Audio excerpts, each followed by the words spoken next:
Welcome to a new Teen CGC 9.8 video. Today I have 5 9.8 comics that are rising in value. And usually I don't kind of recommend to get in there on a hot 9.8, but yeah, let's have a look here. Maybe a few of these are still worth it to kind of chase right now. So the first one up, it's a new Teen Titans, number 2 in a 9.8. First appearance of Deathstroke, the Terminator on this one. A big DC key issue from the 1980s to Target in a 9.8. And kind of understandable why this one's rising in price. Yeah, there's the most recent Batman comic books have the Shadow War storyline. And Deathstroke's kind of a big character in that. And I'm pretty sure they've come out with like a Shadow War self-titled comic book as well. So, you know, you can definitely understand why this one's rising in value. Some recent prices in a 9.8. $1,300 and $1,298.88. And we had documented one on a Comic Link auction this is probably about 2 months ago now. That went for like $950. And this was right before kind of the Shadow War storyline started to ramp up. So adding about $200 to $300 in the last few months, I think, yeah, certainly New Teen Titans number 2 is rising in value. I feel like this was a fantastic buy for that, you know, a little under $1,000 a couple months ago. I'm not sure you want to get in there right now when the new comic books have all Deathstroke in them. You know, 6 to 12 months from now, the new comic books will have someone else, and this one might just cool down a little bit. But to be honest, if it cools down in the sort of 1,100 level, I think at that point you pretty much want to get in there and grab this one if you're a big Deathstroke fan. George Perez cover, one to enjoy. Quickly on the census, 723 9.8s in a blue label, and 14.1% is the 9.8 ratio. So 1 to 1, but I'd be a little patient on it. Try to get it a little closer to $1,000 in a 9.8 when you know, some of these Shadow War storylines kind of play their course. All right, next one I noticed was rising in value, an Avengers number 196. First full appearance of Taskmaster in a 9.8. So this one really cooled down after the movie. I think, you know, kind of half of the people were really bummed about the portrayal of Taskmaster, I think, in Black Widow.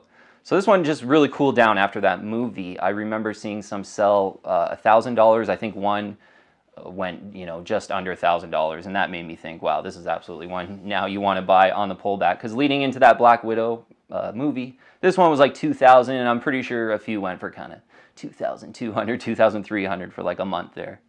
But it absolutely cooled down. A recent price on Comic Link though, $1,500. So we've documented quite a few that went right around the $1,000 level in the last 3 months, let's call it. 1,500 is a nice little boost. I really love Avengers 196, a cover you could absolutely enjoy. Another George Perez cover on this one as well.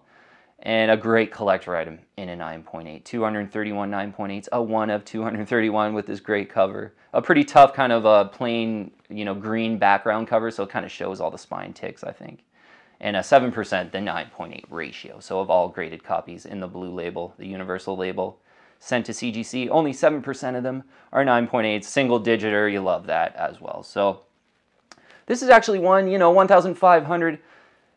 It's still like a pretty decent one around this price. Maybe you can get it a little closer to say 1,250, but I feel like right around 1,000 was an opportunity. Now they've, you know, are rising in value a little bit. Just maybe on a little bit of a cool down, 1,250, let's call it, if you want an Avengers 196 in a direct edition 9.8. I think is a pretty great one to grab around that price. Next one. Understandable why this one's rising in value as well. It's a Marvel Spotlight number 28. The first solo Moon Knight story with an amazing Moon Knight cover as well. This one it really sticks out to me. I remember before COVID and everything, there was one that had sold. It was like a little bit under $1,000 in a 9.8 white pages. And it looked really great. And I just remember back then, like, wow, that's a great buy. Whoever bought that, like, good on you. And certainly, even like I think even early last year, like, you know, the comic book market was pretty hot, and I'm pretty sure people knew that the Moon Knight show was going to be coming. But I feel this one was selling around $2,000 at that time, but still rising in value, obviously because of the Moon Knight shows on Disney Plus. A most recent price in a 9.8 for this one, $3,177 on this Comic Link auction. One of these had sold for in a 9.8. Such a great collector item, though. It's one of those Moon Knight books you want for sure. 80 9.8s in a blue label, a 1 of 80. 3.6% is the 9.8 ratio. This isn't into the 70s for sure, but just looking amazing on the census. So, you know, over 3,000 now with the Disney Plus show out. There's going to be some extra demand and hype right now. That's not going to last forever, admittedly, probably. So this is such a great one.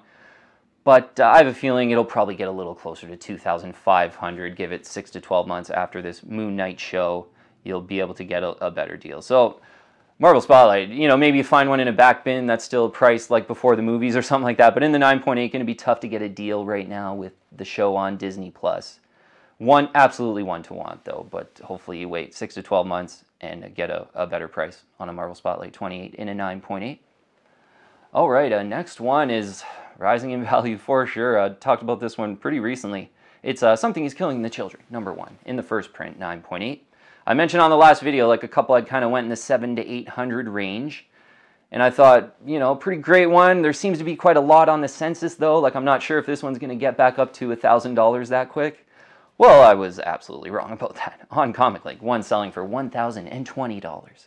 So just nicking the $1,000 level on this one. Going to be tough to, you know, really interesting it's going to be to watch this one. There's supposed to be a show coming out, so I'd imagine if that show's just a hit, maybe there's, you know, still some potential for this one, but seems pretty expensive given it's a modern, not too tough on the census. 1,605 9.8s in a blue label. 74.1% is the 9.8 ratio, but it is really like one of those indie comics that just really sticks out as having a huge call to fans, and it's, you know, it is a newer book, but you know, maybe the census isn't that important with this one. It's more just the popularity. So it's proven me wrong up to now. You know, I wasn't sure if this one could get back up to over 1,000. I know during the hot comic book market, every comic book was really hot. I think this one was right around 1,500 for a minute there. So now it's ticking back over 1,000. I think if you like this one, it is probably one to get in there right now. I think this one, I have a feeling it'll just kind of keep proving me wrong. I still haven't read Something is Killing the Children. I'm late to the party on this one, admittedly, but it is one I'm covering more, and I look forward to reading it soon. So hopefully just a little under 1,000 if you're in the market for Something's Killing the Children, #1 in a first print 9.8. Pretty great one, though, in the modern age, for sure. Okay, last one. Getting a few more dollars than usual on this 9.8. It's a Punisher limited series, #1 in a 9.8. Saw one sell on these recent Comic Link auctions for $1,400. Saw most of these sell, you know, right around kind of 1,100, I want to call it, in the last 6 months, let's say. So I thought this was a pretty stiff price. Yeah, 1,400 looks like adding a couple, you know, extra $100 to this one, but for good reason. This one is a great collector item in a 9.8. It's pretty much the Punisher comic book to want in the 1980s. Look on the census here, 399 9.8s in a blue label, 14.8% is the 9.8 ratio. Kind of like a Wolverine limited series, except there's way less of them, and it has a better 9.8 ratio as well. So the price is just, you know, the Wolverine limited series I think are kind of going for about $850 to $900 in a 9.8 right now, the #1s. And a Punisher limited series going for $1,400. To be honest, they're both pretty fantastic, no-brainer buys. But Punisher limited series, to be honest, I could absolutely see this one just continuing to kind of tick up in price. So if you have a long-term time horizon and you see one of those 399 9.8s in a blue label, I actually feel it's probably worth $1,400 if it's like in a new case, just nice centering, nice colors. This one is absolutely probably one to chase here as it's rising in value. Yeah, I really like Punisher Limited Series #1 in a 9.8. Definitely like a no-brainer investment grade 9.8 comic in my opinion. Okay, so a short list there of some 9.8 comics that are rising in value. And yeah, maybe one or two that, you know, are probably still worth a buy, but definitely normally not my style to kind of get in there when the, you know, the Disney Plus show is out. I know the show is awesome and everything seems really cool, but the prices do tend to cool down quite a bit, you know, on some of these. But all right, great to hash it out. Thanks so much for watching, though. I'll see you on the next one. If you're liking my content, please subscribe and hit that bell, and I'll keep you updated on future videos.